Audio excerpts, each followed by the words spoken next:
Hi friends, today I'm going to read you a story called Moonshot, the Flight of Apollo 11. This is a nonfiction story and it details some of the events leading up to and man landing on the moon for the first time. I'm going to dedicate this reading to my Davis, their third graders who love reading about space.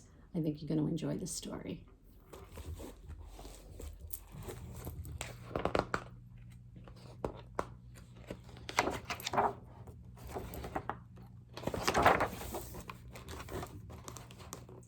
Moonshot.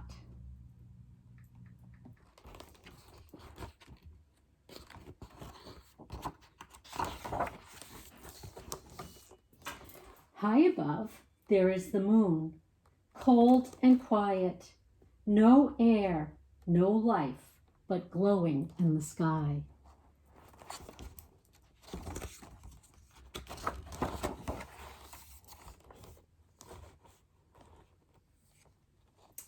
Here below, there are three men who clothe themselves in special clothes, who click, lock hands in heavy gloves, who click, lock heads in large round helmets.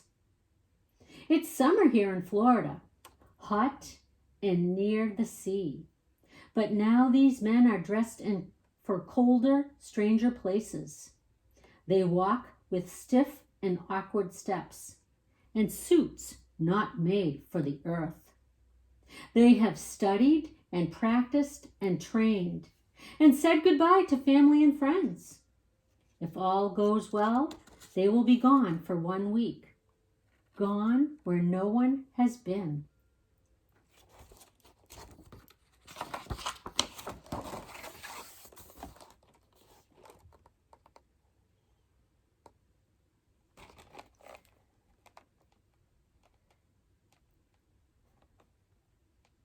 Their two small spaceships are Columbia and Eagle. They sit atop the rocket that will raise them into space. A monster of a machine. It stands 30 stories.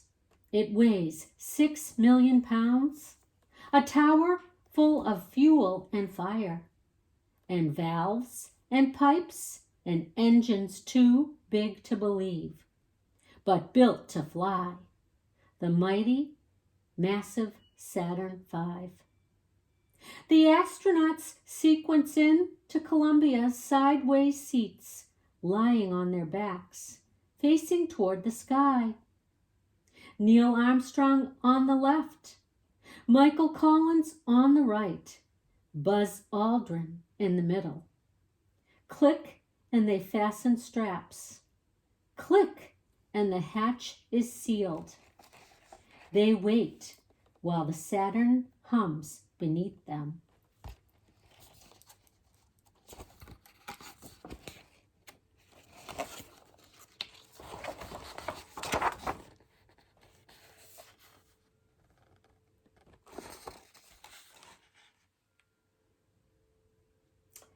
Near the rocket in launch control and far away in Houston in mission control, there are numbers, screens, and charts.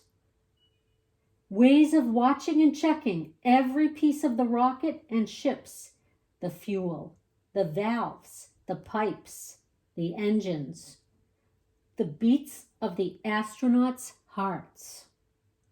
As the countdown closes, each man watching is asked the question, go, no go.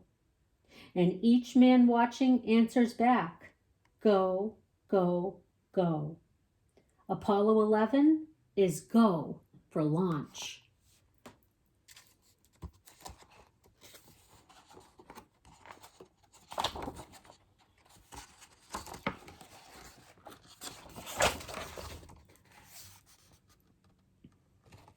Ten, 9, 8, 7. Ignition sequence started. Flames push hard against the pad, every second pushing harder. 6, 5, 4. But still the rocket does not rise. Mighty arms hold it steady. Hold it till the countdowns finish. 3, 2, 1, 0.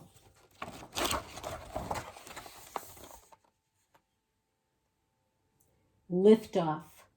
The rocket is released. It rises foot by foot. It rises pound by pound.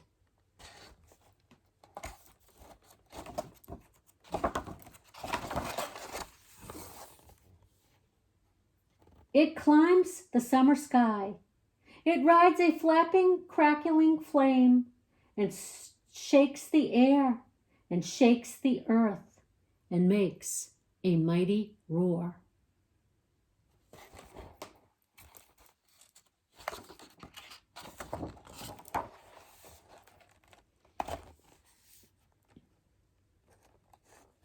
Armstrongs, Collins, Aldrin ride the fire and thunder, pressed deep in their seats, their bodies as heavy as clay.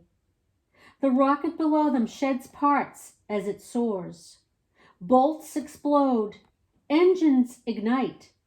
First stage, second stage, escape tower, gone. The rocket flies lighter. The rocket flies faster. In 12 minutes' time, it's 100 miles high. Then, after an orbit around the Earth, to talk with mission control, to check the course, to check the rocket and ships, the rocket's last stage fires again, pushing the astronauts on. And when the Earth has rolled beneath and rolled behind and let the astronauts go, the Saturn's last stage opens wide and releases Columbia, which was the rocket's tip, and also Eagle, hidden till now, a stranger ship, more bug than bird, a black and gold and folded spider.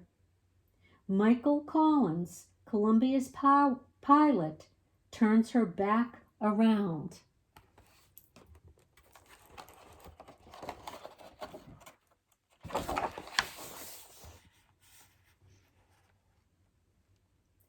And locks Columbia to Eagle. Then Armstrong, Collins, Aldrin release the last of Saturn and travel on their 2 small ships, joined together, flown as one. They go rushing into darkness, flying toward the moon, far away, cold and quiet, no air, no life, but glowing in the sky.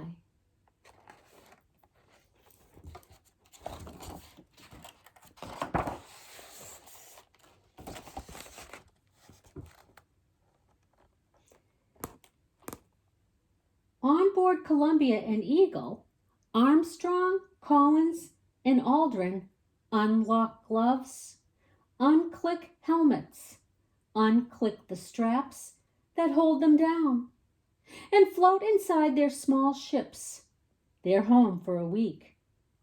Here, there is no up or down. An astronaut can spin in air and turn a floor into a wall, or a ceiling into a floor. Here, on those sometimes ceilings, walls, and floors, everywhere, there are straps and screens and gauges, buttons, handles, hoses, and switches, switches, switches. There are food and clothes packed into corners. There are flight plans, flashlights, pens, and cameras. And they float too. They drift from hands and pockets. That's why there's Velcro everywhere, to hold things so they stay put.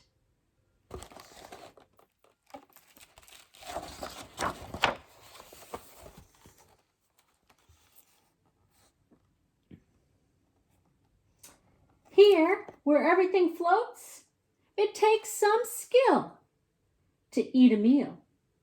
That ham salad sandwich? Watch the crumbs. Soup? It comes in a bag, dry as dust. Fix the bag to the water gun. Fill it, mix it, stir it up. Cream of chicken. Not too bad. Better than peanut butter cubes. Here, where everything floats, it takes some skill to go to sleep. There are no beds or pillows, no night or day. There's always, though, the hum of circuits, the whirl of machines, the thought of where you are, and the thought of where you are going. And one more thing. Here, where everything floats, everything, it takes some skill to use the toilet. It takes pipes and hoses and bags. And there's no fresh air outside the window. After a week, this small home will not smell so good. This is not why anyone wants to be an astronaut.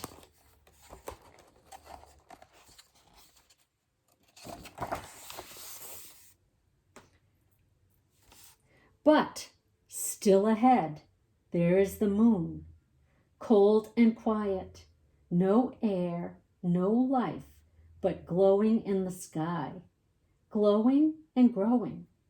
It takes them in. It pulls them close.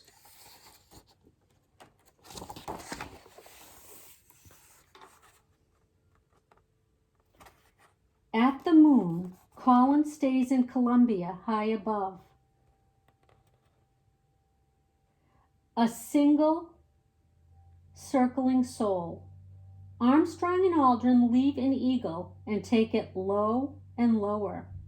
They have just enough time and just enough fuel. They have a plan and a place to land, a chosen safe site among the craters. Now friends and strangers in the distance below stay up late, get up early, stop and watch and wait. There are only maps and models to see. There is no camera that can show the landing far away. But what strange sounds there are to hear. Whistles and beeps and static. Strange new words and quick-clipped news of altitudes and speeds leaping across the dark between Mission Control and the men who are taking the Eagle to land on the moon, who are going where no one has been.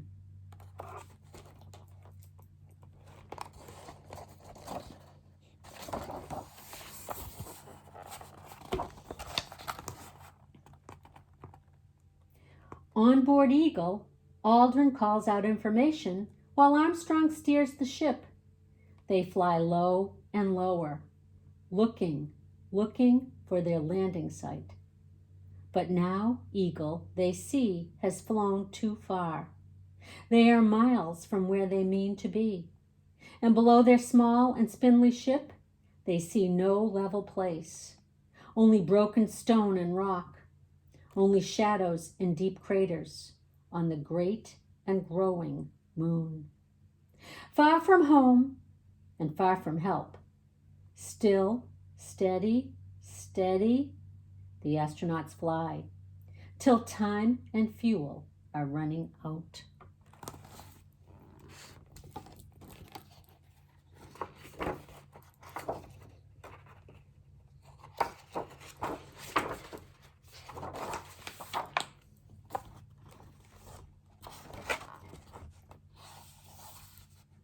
Then, there, clean and flat, not too far, 60 seconds left. Armstrong fires the rockets. Eagle slows and lower goes until a spray of dust, a bloom of moon, flowers up around her. Slow and slower, low and lower, low and lower, landing. Far away, where friends and strangers lean to listen, where friends and strangers lean to hear, there comes a distant voice. Armstrong calling from the moon. calm as a man who just parked a car. Houston, he says, tranquility base here. The Eagle has landed. Armstrong is calm, but on Earth they cheer. Then Armstrong and Aldrin climbed down from the Eagle in heavy gloves and large round helmets and suits not made for Earth.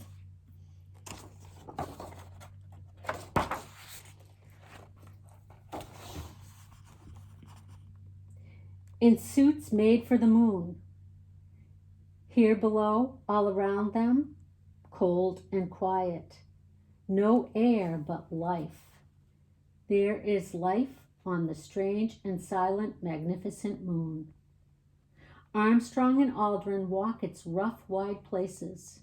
They step, they hop. As light as boys, they lope and leap. In the dust and stone beneath their feet, no seed has ever grown. No root has ever reached. Still, secrets wait there. The story of the moon. Where did it come from? How old is it? What is it made of? Not green cheese. And up above the ash gray plains, the sky is pitch and empty, and all the stars stay hidden. That is how bright the moon is when you are standing on its face.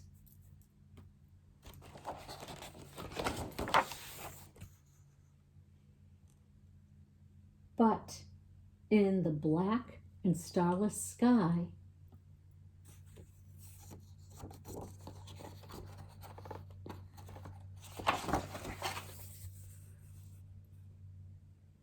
high above, there is the earth, rushing oceans, racing clouds, swaying fields and forests, family, friends, and strangers. Everyone you've ever known, everyone you might, the good and lonely earth glowing in the sky.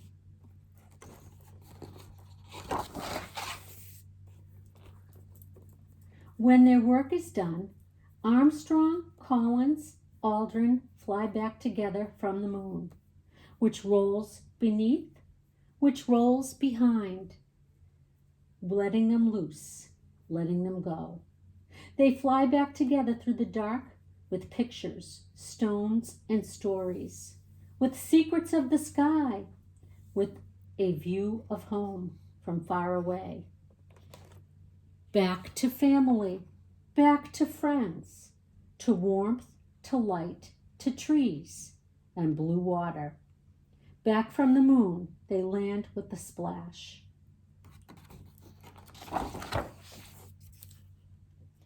To warmth, to light, to home at last.